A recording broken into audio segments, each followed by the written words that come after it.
Hey guys, what's going on? It's Jared here, but you can call me Plaz, and I am bringing you episode 2 of my PvP tips. Now, today I'll be covering the gear you should bring to a battle.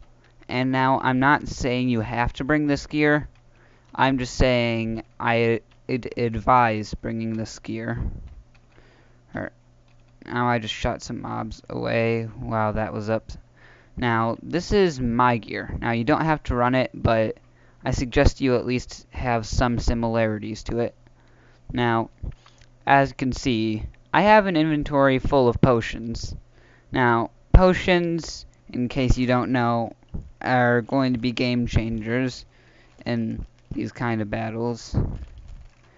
In fact, they're going to be so big of an effect, if you run out of them, you're basically screwed. It really depends on what kind of PvP battle you're going for. Whether it's multiple lives, no respawns, objective, whatever it is, you're going to want potions. Now, I personally run this, which is 3 stacks of ender pearls, 3 splash strengths, 3 splash poison, 3 splash healing, 3 splash damage, 3 splash speed, 3 splash regen, 3 splash fire resistance, and 3 splash night vision.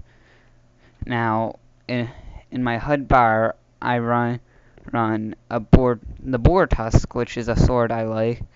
It's what I really like to call this sword, and it's got sharpness 5, looting 3, knockback 3, not knockback 3, unbreaking 3, and fire aspect 2. Now, knockback brings me to a point.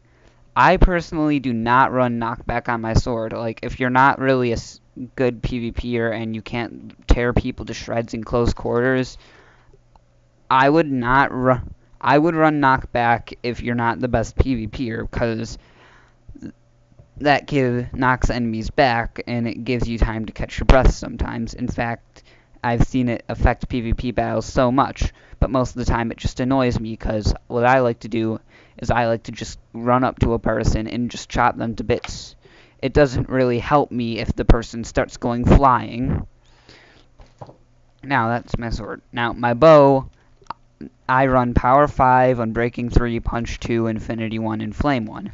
Infinity is obvious, then I don't have unlimited arrows, and I only need 1 in my inventory to use it. The punch, it may not be as obvious, because if you're like, well, if you're not running knockback on your sword, why would you want to run punch? It's basically the same thing. I run punch because, well, bows, it doesn't really matter if it's long range. In fact, you can sometimes benefit from knocking people back at a long range. I mean, in one of my favorite environments to do PvP battles, which is the jungle, people usually like to set up on top of trees.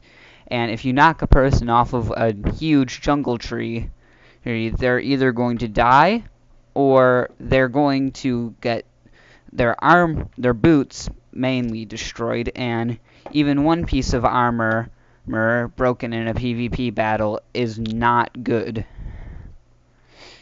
Now, and also, Power 5 makes like quick shots like this do damage if they get too close. Like if you're really an archer and you want to just do this when somebody gets close to you, that's good. But against people like that, and I'll be putting up an episode on sword skill later covering this, but I would personally just block whenever you think they're going to fire an arrow at you, because blocking, in case you don't know, makes explosions and arrows do half damage. Most people think it makes like everything take less damage and it's like your armor, but no, it really isn't. Now, let's see, just eat a golden apple. And the ender pearls, they're obvious. If you need to get away, you could just do this. If somebody's sniping you with a bow like Mr. Skelly over there, what you could do is you could toss an ender pearl at him, pull out your sword, and then just chop him to bits.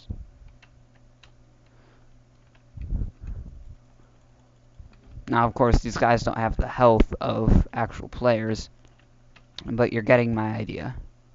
Now, the golden apples, as you can see, they give you those 2 absorption hearts, which can save you in a fight. Because, you see, You have 20 hit points right there. That's adding 4 more hit points, making you have 24 health. And I'm just saying this, like, you need food anyways, because most PvP battles will not be on peaceful, and hunger will be on, because hunger's a big part of, like, chase scenes and everything.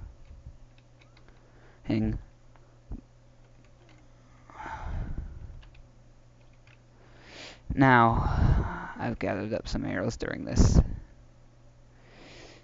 Of course, and also the golden apples give you regeneration for like a second or two.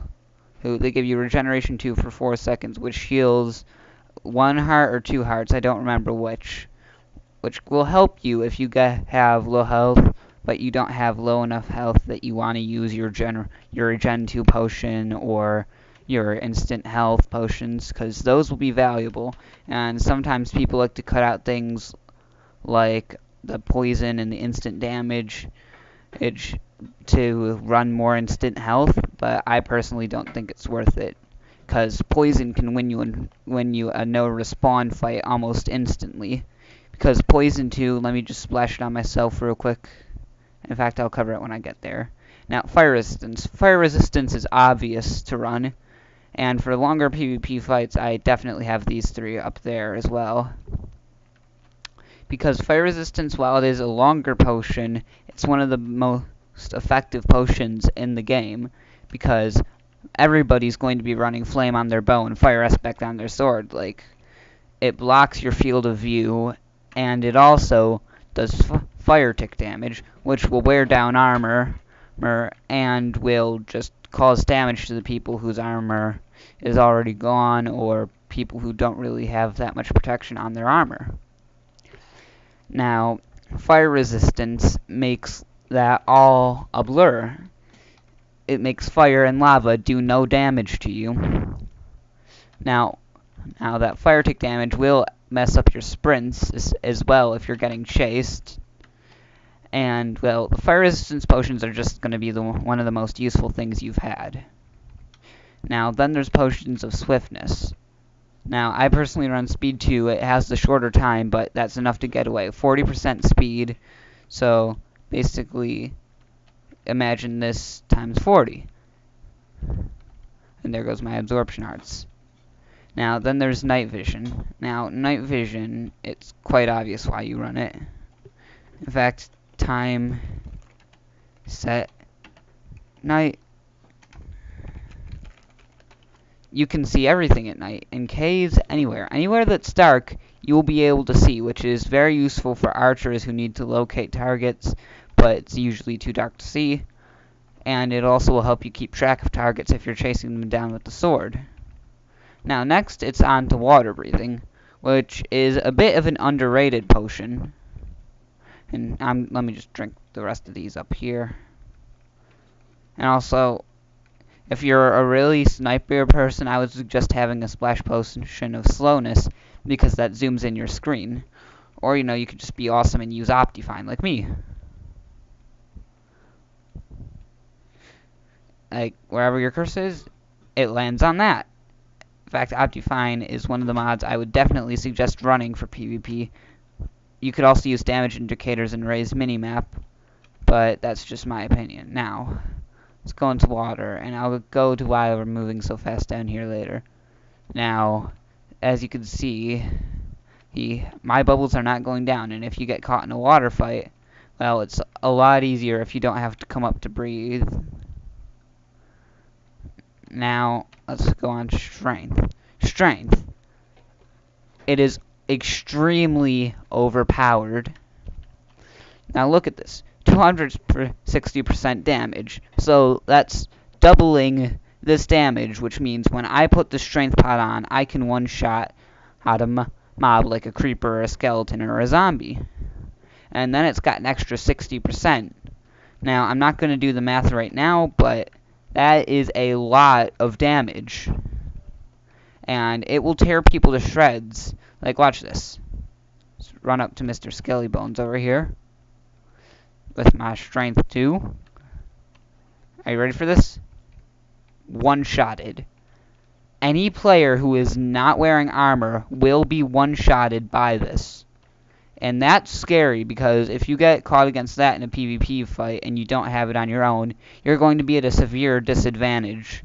Which is why I run 3 in the back, and for longer PvP battles I would probably cut out the instant damage for them.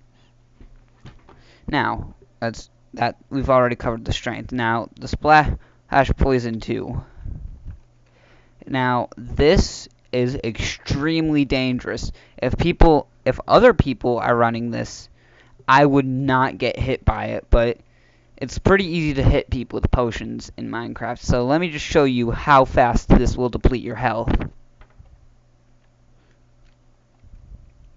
Now, okay, and it'll run down your hunger as well. They must have, like, on the old versions of Minecraft, this thing would get rid of your health within seconds. But it's not as useful anymore because they made armor defend against, well, poison. But basically, it'll tear people apart. It's basically like fire on crack. Instant damage too is obvious. And instant health. So if you get splashed with instant damage, it takes out 2 hearts on here. So imagine you just get splashed with instant damage. And so you need your health back fast. You're low, or in a PvP fight, you're running away, and you just need quick health. You just splash this in front of you, and then boom, health, and then you can just turn and fight the stupid skeleton that's hiding in the water.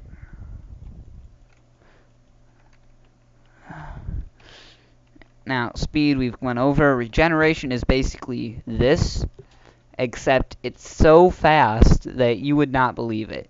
It's basically Poison 2, who with no armor except in reverse, and it's not affected by armor. Fire resistance we already talked about. Night vision we already talked about. Of course, the one arrow is there for the infinity bow. Now onto my armor.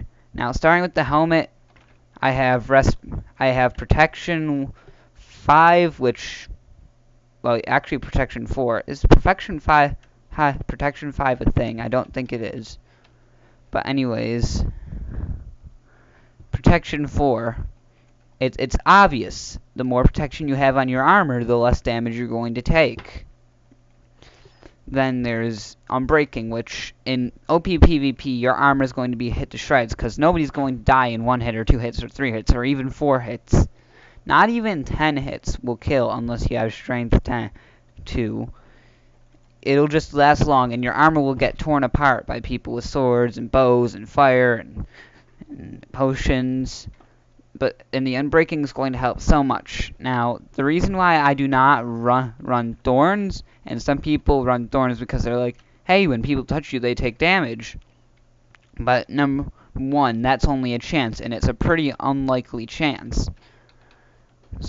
But it depletes a lot of durability from your armor that you would otherwise not have deleted. And also, night vision helps you see underwater, so you can see people who are hiding under there with water breathing. And some people do that. I've seen it. It's quite a funny strategy, and some people just hide under there with a bow and just bang, bang, and just shoot people. And then we have Respiration and Aqua Affinity. Now, this is really only useful when your water breathing runs out, and mine will, since I only run 1 water breathing potion, and also the Aqua Affinity helps you see under here. Respiration makes your bubbles disappear slower.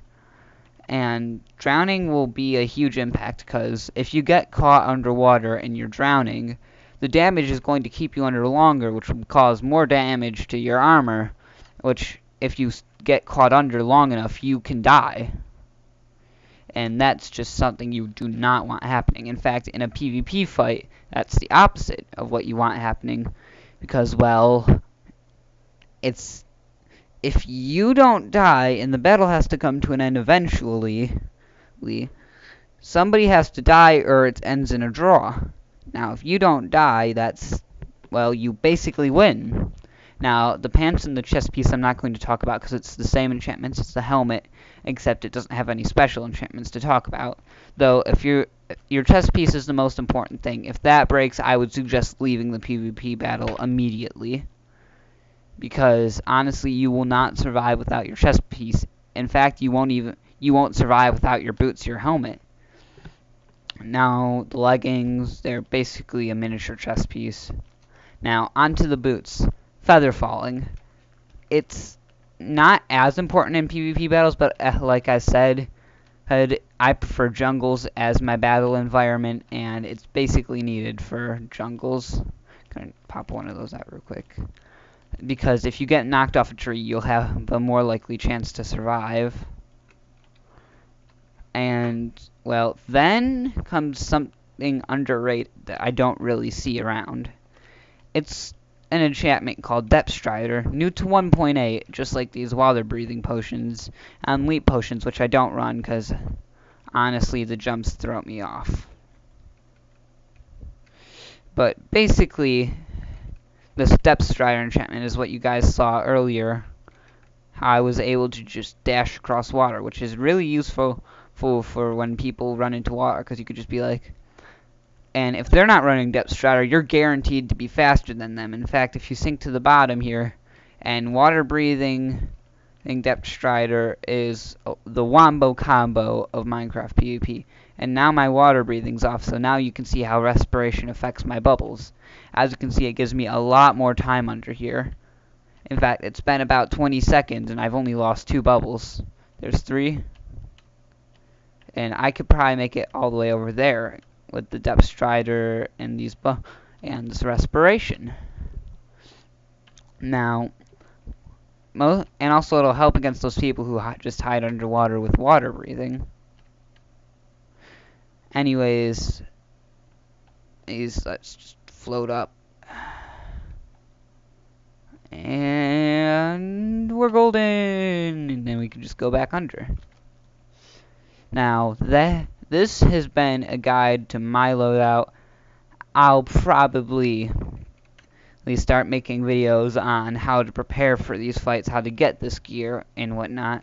But in fact, the sword and the bow and everything I won't cover, but I will have an alchemy guide on how brewing these potions.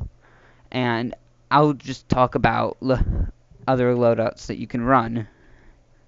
And now they will be more specialist loadouts, and specialists loadouts you should really only ever use on a team. Like, there's a lot of servers, and if I ever run a server, I'm definitely going to have a game mode of this where it's OP PvP, and there's like objectives, you can make teams, like it'll be a new style of esports. In fact, I might make a league like this whenever I get a server up. But basically, you run different people. Like, there's certain people who are better with archery and like run Optifine and everything just for it.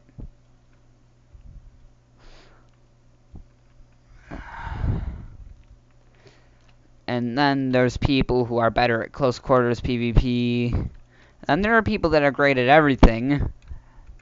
And then there's just people who are there, they have skill in everything, but it's quite average skill, nothing too excelling. So that's usually the 4 people I would see on a team, but you know, everybody's got a different idea. Now, I will be making more of these videos with other people. In fact, I'll be having a 1v1 PvP series when I'm able to get that up and running. And, well, this has been Plaz, and I'm signing off. Peace.